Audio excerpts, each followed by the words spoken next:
Morning. Good Hey, morning. good morning. Happy month of Happy, March. I know, happy March. Happy March.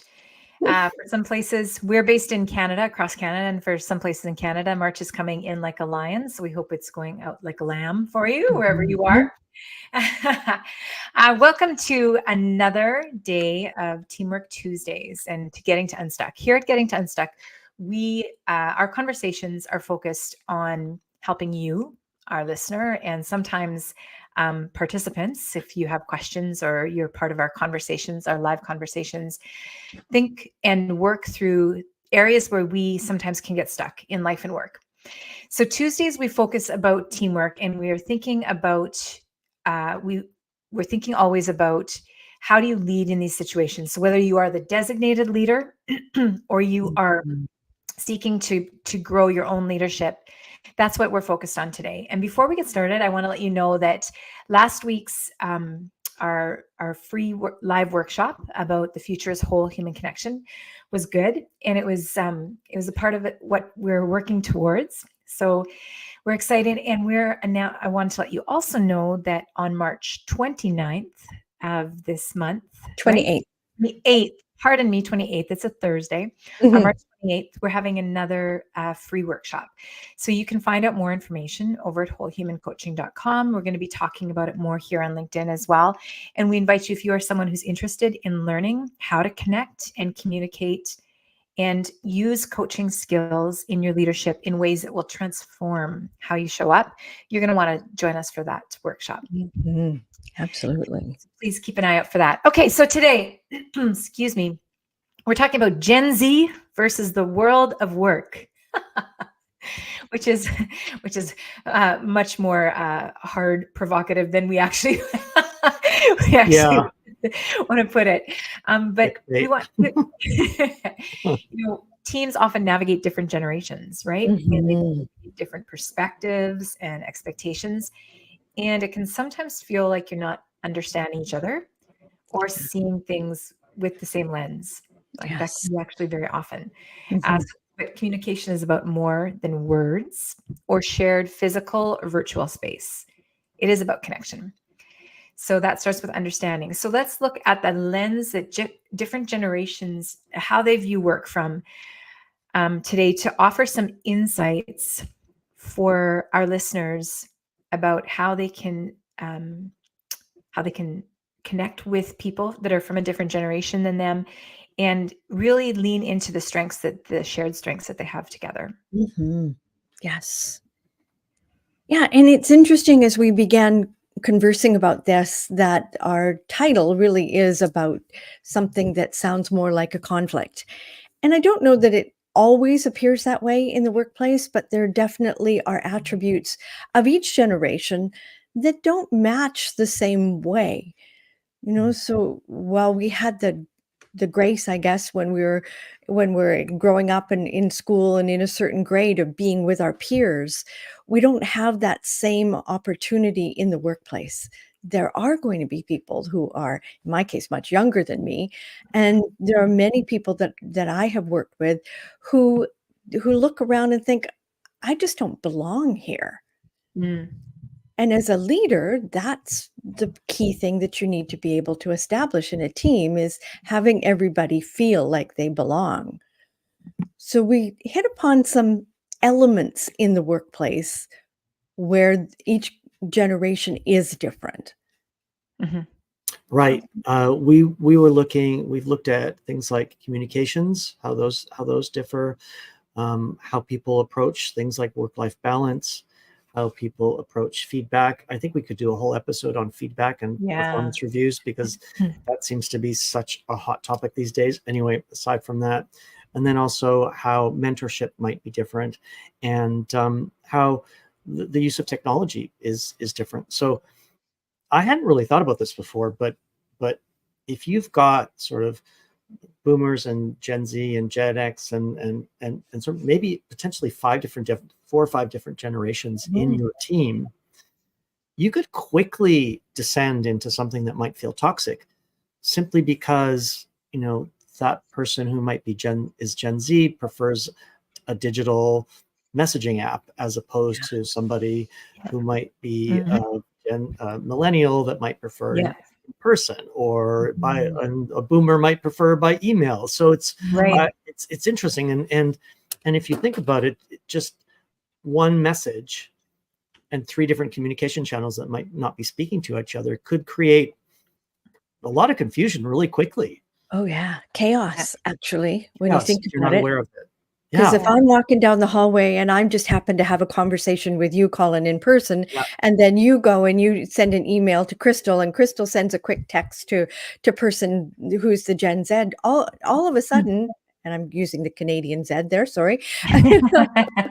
All of a sudden, whatever you and I talked about, Colin, is completely different. It's yes, an exaggerated game of what was it called? It was called Sure. telephone back in the day when yeah, you'd whisper or something in someone's ear and 10 that's people right. later, it came out completely different. That's right. And the opposite could also occur sort of in the backwards way. And there might be a break in the chain where I don't want a face-to-face communication right now, right? So without permission or something like that, I'm just not in the mood, don't want to talk. So it can be, and that's just communication, right? Right. Yes. So then you have things like work-life balance, which again, that's a whole other subject that we could probably address in another podcast. But we were talking earlier about Gen Z having a very different approach to Mhm.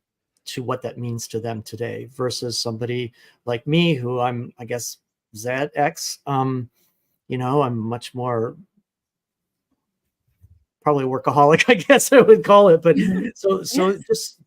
just men are from Mars, women are from Venus, whatever that might be, the book. But I Yeah. think what we need to do is bring that awareness into the workplace, Mhm. you know, Yeah. Yeah. because otherwise it can just descend. Yeah. I think So, the awareness is there in terms of often in terms of I don't fully get it, and it can be frustrating. And so the opportunity there is to uh, find not only find ways, but allow it to the emergence of what is the shared common Mhm. values Mhm. and possibilities. One of the things you said, Colin, you talked about work-life balance, and I have had in my other business with Brave Souls, I work with predominantly Gen Z workers, Mhm. and I have a deep appreciation for their succinctness and their ability to hone in on um, be able to communicate and represent themselves. Mhm. And I think that probably is a combination of their access to information that like no other generation before, because they've never not known life without the Yeah. world being open to them and all sure. things accessible, Mhm. for starters, but also their ability to be like, these are the hours, or these are my boundaries. Like I've Right. in a healthy way, right? But if you don't understand that boundaries are a good thing, and if you Mhm. come from a background where your boundaries were not top priority or not even a priority in the workplace that you came up in, the work culture you came up through, you can Mhm. find it's understandable that can seem like it's not a work ethic, Right.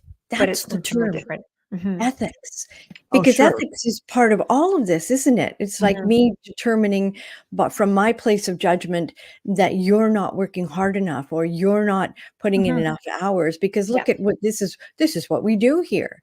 So Hmm. there's the Gen Zs are challenging that, which I Yeah. think is a tremendous opportunity for leaders, is to look at what are the Gen Zs saying? What Yeah. if we ran our organization based on their priorities? What might Hmm. happen? Yeah. Hmm. Interesting. Yeah, this is very interesting, because sometimes you just want to give them a helmet and say, get on with it, right? Um, that and I think that's like a generational thing, because that's what Mhm. somebody in my generation or older was told. Yeah, Just get on with it, pick yourself up and yeah. get moving. Mhm. So Shake it off. Just kidding. Yeah. Mhm. so if you're Yeah. not if you're not attuned to that, Yeah. again, Yeah. it can create real misery. I heard of somebody recently who who I have great esteem for, was told that they were, again, by Gen Z, but they were too harsh, they were too Mm. direct, they weren't, and uh, but so I kind of see both sides, right? Yes. It's Yeah. it's like Yeah. it's like, Mhm. well, that's the person that owns the company and runs it, and sometimes they have to make decisions that are rapid and and don't have Yeah. time to do the whole thing. Conversation. Yeah. Yeah. Yeah. It's a so how do you, I guess the question is, how do you find that sweet spot where a Mm. founder, owner, CEO might be traveling at 100 kilometers an hour? Mhm. Somebody Gen Z might be saying, hey, let's go 25 and see what are the possibilities and what we might Right. discover if we slow down, right? Yeah. Mhm. And It- if I'm happier and things like that. So where does the speed limit? How do you get to that point of Mhm. 50 kilometers an hour is my Great idea. question, Yeah. I guess. What an interesting thought. And when you were saying earlier about communication, I was thinking about. I remember a few years ago there was a big debate. I heard some, like, I don't remember where, about the judicious use of the exclamation mark. And it sounds funny, but it's like, when you are, and I can find it sometimes too that I'm like an emoji exclamation mark person, and people that are younger communicators, that is how they express themselves. Older Mhm. people um they were educated and brought up in a way that, like, you judiciously use the Yeah. exclamation mark. You Yes. don't over Never in professional writing. never in professional writing, and you never, like, use, like, the happy face emoji, like, nothing like that, right? um Mhm. and if you and you always pick up the phone and you call someone, but really, like, and this is where I feel like I even have a Gen Z tendency, maybe, is that I'm a texter, right? I'm like, I don't answer the phone. I am like, text me Yep. first and to ask me if I'm available. Like, that to Right. me is like, my parents were the age where you just knock on the door and drop in, and I'm like, let me know before you're coming over, because my time is still my time. Yeah. Right? So but those things also do, because we are whole humans, those things color and temper how we connect, and how we have to understand. We need to be able to lend the grace to each other, that there may be Mhm. different ways, that are different priorities of how we connect and communicate. Mhm. Well, maybe we should underline the fact that we're all differently whole, like, Yeah, right? Right. totally. Yeah, And that's a great way to put it. and Mhm. and we were talking about echo chambers before, and the importance of of getting outside of yours. So Mhm. Yes. you might be feel totally whole, but can't connect with that wholeness that's over there, Mhm. right? Yeah. Yes. Yeah. So Yeah. But there's so a really the important principle to begin that, though, Colin, is what you're saying, mhm. is that if I can hold that I am whole and complete and that you are, then Mhm. there's a Mhm. Right. possibility there. Because I Yes. think if we go back to our title, the conflict comes up when people are not are assuming that other person is not whole, or they're Yes. not complete, or they're doing it wrong. Yeah. There's a lot of judgment there. Yeah. Mhm. Yeah. So commonality, where if we look at, and we have examples of workplaces that we've worked with or worked in, where there was a range of different generations. Yeah. What has it be successful? What works? Well, I think that one of the strengths that younger workers, and when I say younger, I kind of mean like millennials and Gen Z, have brought to the workforce, is the understanding about feedback and recognition, that they Mm, are very real. Because if you, um, historically speaking, the workplace has been very compartmentalized a lot of times, and feedback has not necessarily had good positive connotations for a lot mhm, of people over yeah, time. And so if mhm, that's how you've been conditioned as a leader, is that you only give feedback on the negative things, or you only point out the things that are lacking. mhm, I younger workers, they are able to appreciate that, but they also want to hear, and I think we all deserve to hear, what am I doing right? Like, Mhm. what do you want me to lean into more? And Mhm. the ability to Yeah. recognize and acknowledge those things. Mhm. I've always looked at things like recognition and performance reviews. You know how you were supposed to like say what are your top strengths and what are your Mhm. weaknesses, and you had to focus on the weaknesses. I think Mhm. that's BS.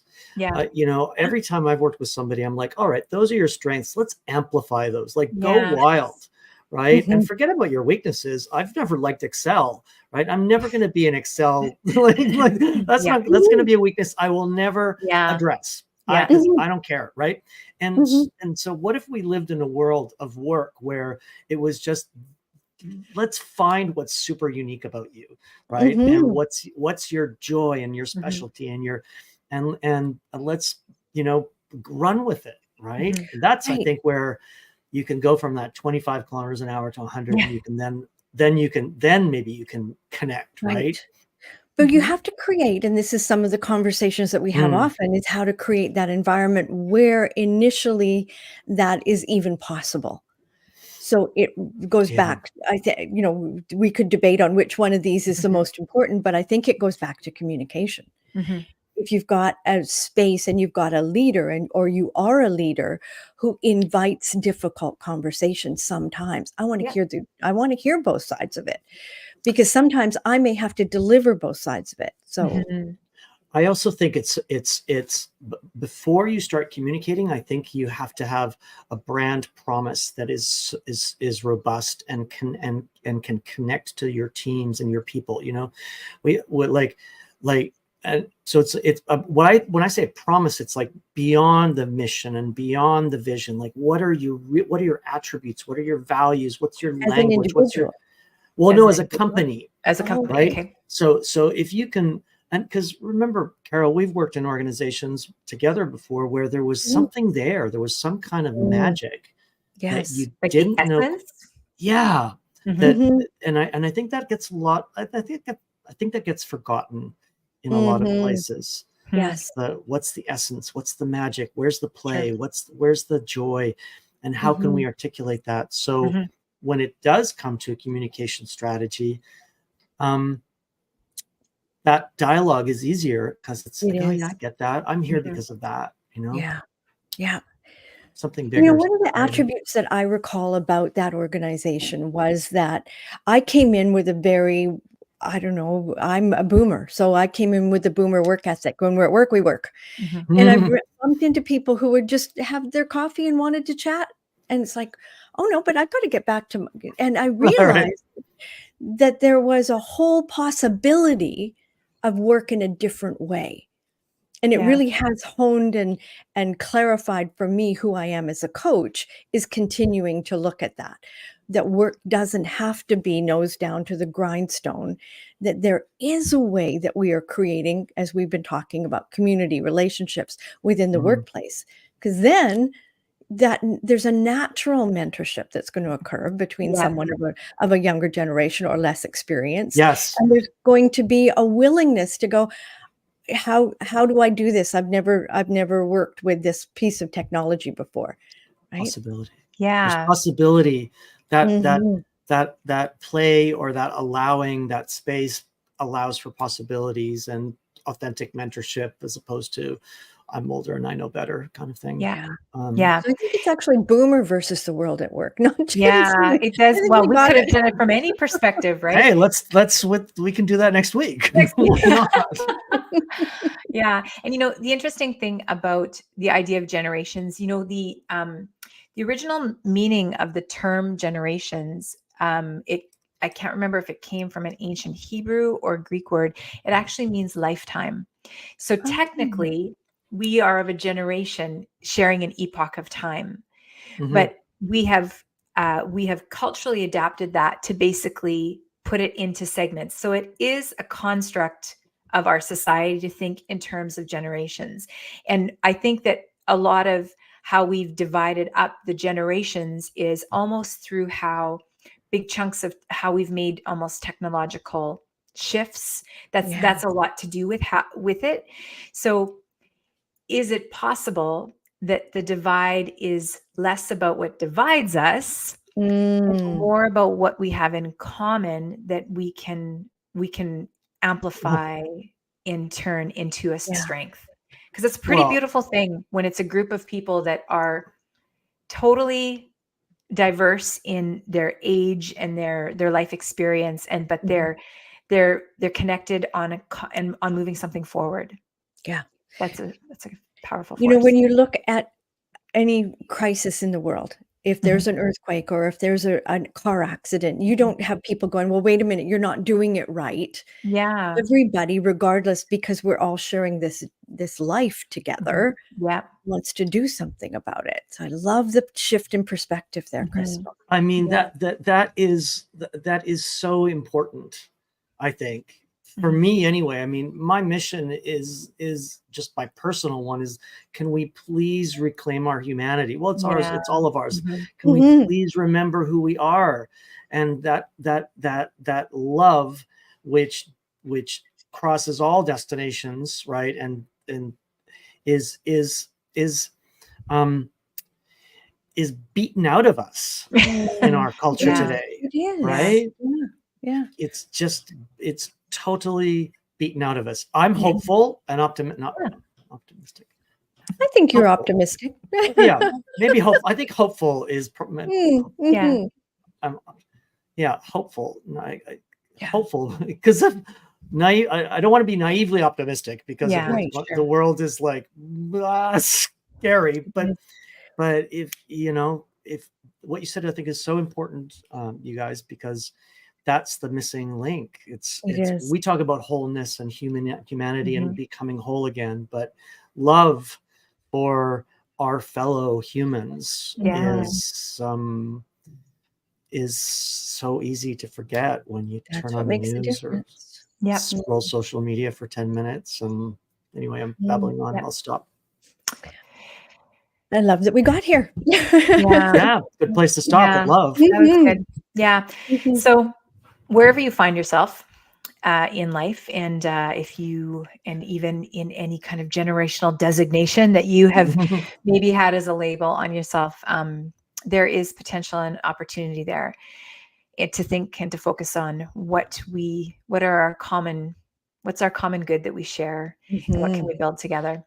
Yeah. Yeah. Thanks for joining us today. If you you. liked this episode and like our work, why don't you just follow and share? And in particular, if you have a particular favorite podcast app that you use, why not subscribe to our show and share out any episodes that you feel other people need to know?